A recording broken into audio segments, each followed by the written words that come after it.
Welcome back to Usapang Bayan. We still have South African Ambassador Martin Slabber with us. And I think we have another video clip that we can show to our viewers. Please roll. For 27 years, all he could dream of was freedom.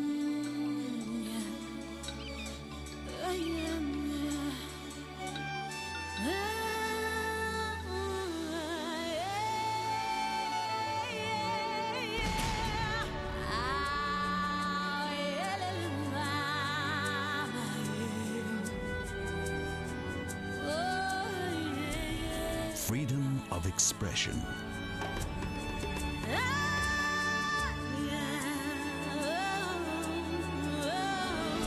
Freedom of movement.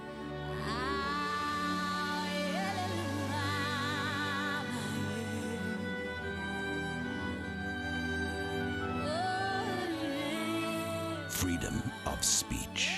Few places in the world offer you that special hospitality for which the South Africans have become famous. We invite you with open arms to our wonderful country.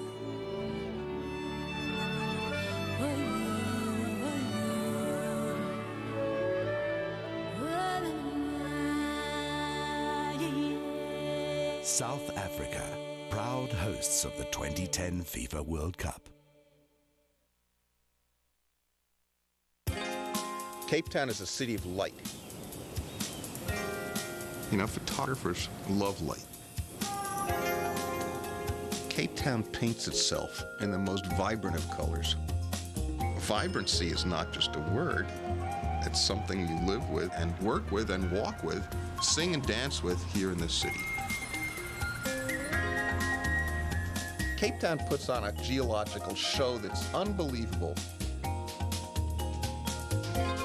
It's light from the east, light from the west, the Southern Ocean boiling up. This is a city of so much diversity. It's a terrific social dream that it's almost beyond what a camera can capture. It holds the key of humans in the world and how we have to get along. And it's Cape Town. Well, that was another amazing video about South Africa. And Mr. Ambassador, I'm happy to say that I'm ready to go to South Africa. You are very welcome, sir. Can you tell us, what is the population now of South Africa? What are the major industries? And, how do the people make a living and things like that? South Africa has a population of 55 million, which is about half the population of the Philippines. In terms of the land size, we are about 3 times the size of the Philippines in terms of the surface area. South Africa was built on mining. Our biggest city, you may know, is the city of Johannesburg. It's not the capital city, but it's the biggest city and it's the commercial city. And Johannesburg was founded in 1886 when gold was first discovered there. So a lot of our cities are there because of mining. And today mining is still the biggest foreign exchange earner for South Africa, even though other industries have overtaken it in terms of contribution that they make into the economy. This would be manufacturing, would be the services industry. Tourism is a big contributor also now to our GDP. Is South Africa also known for its diamonds?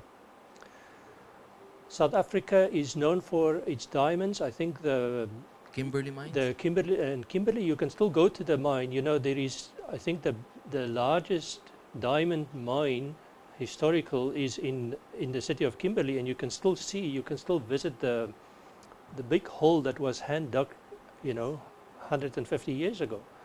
So still today, I think between South Africa and Botswana, our neighbor to the north, we are still the biggest producers of diamonds in the world. Well, you said the magic word, and Rach would like to follow up on the diamonds.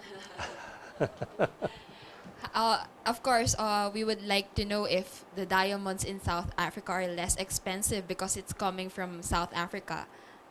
So What she's saying is that if you buy diamonds in South Africa, will it be is cheaper Yeah. than buying it here or in New York or someplace else? You know, I find it difficult to answer that question because I have never done a comparative study. But you must remember that a lot of the diamonds that are mined in South Africa, they are rough diamonds.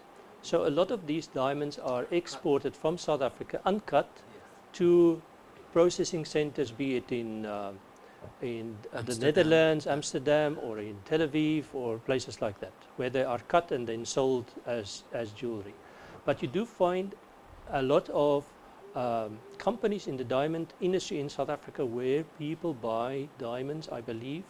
I've heard from people coming from the Philippines to South Africa who's bought diamonds there and told me that it was much cheaper than what they would find it elsewhere. Since you mentioned, sir, about the population earlier, do you have the figures of our Filipino community there, and how is their situation?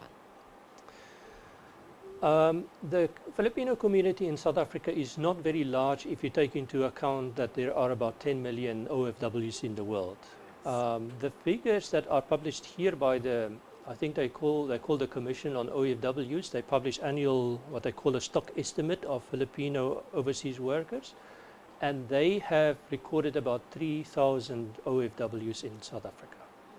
And many of them live there. They are married to South Africans, and they are in a cross-section of industries. We also have a lot of Filipino skilled professionals that go there to work on major contracts. At the moment, for example, we're building two big 4,800 megawatt power stations, and a lot of the technical people working on the power station, the construction side, and also on the finance side are actually from the Philippines. You mentioned earlier that among the industries that you have in South Africa is in the manufacturing sector. What kind of manufacturing industries do you have in South Africa? One of if I think about what we are already interacting with the Philippines is in the automotive industry. Really? South Africa, many people I think would not know, is an exporter of motor vehicles. In South Africa, being a past British colony, we of course have right-hand drive vehicles in South Africa. We drive on the left-hand side of the road, unlike here. So in a lot of instances, all your right-hand drive vehicles everywhere in the world are manufactured in South Africa. We export Toyota vehicles, BMW, Mercedes, made in South Africa, assembled there, and exported all over the world.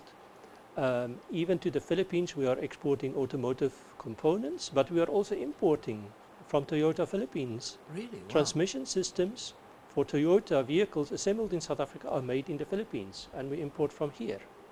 But there are other industries. Our rail sector, we are really very interested in this particular sector in the Philippines because of the announcement by the new government that they are looking to extending the rail network here.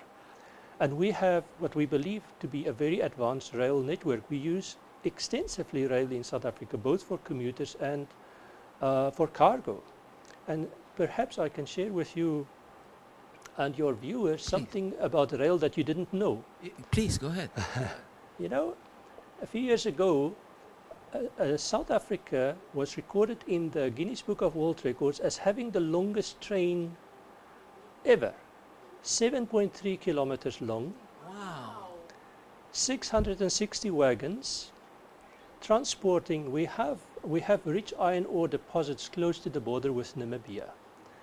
And you have to transfer this iron ore from the mines to the coast, to the port, which is at Saldanha, just outside Cape Town. That is a distance of about 700 kilometers. So every day this train transports the iron ore along this road. Normally the train is about 340 wagons. But a few years ago they put together a train, 7.3 kilometers, 660 wagons, 9 electric locomotives, 7 diesel locomotives. Wow. To transport this at about 40 kilometers an hour from the mines to the coast. And that has never been done anywhere in the world. And if people think about rail, the first country that comes to their mind, I'm sure, is not South Africa. Yes, because talking about the railway systems, I've traveled to Europe and the United States using the rail, and even the most developed countries extensively make use of the railway system.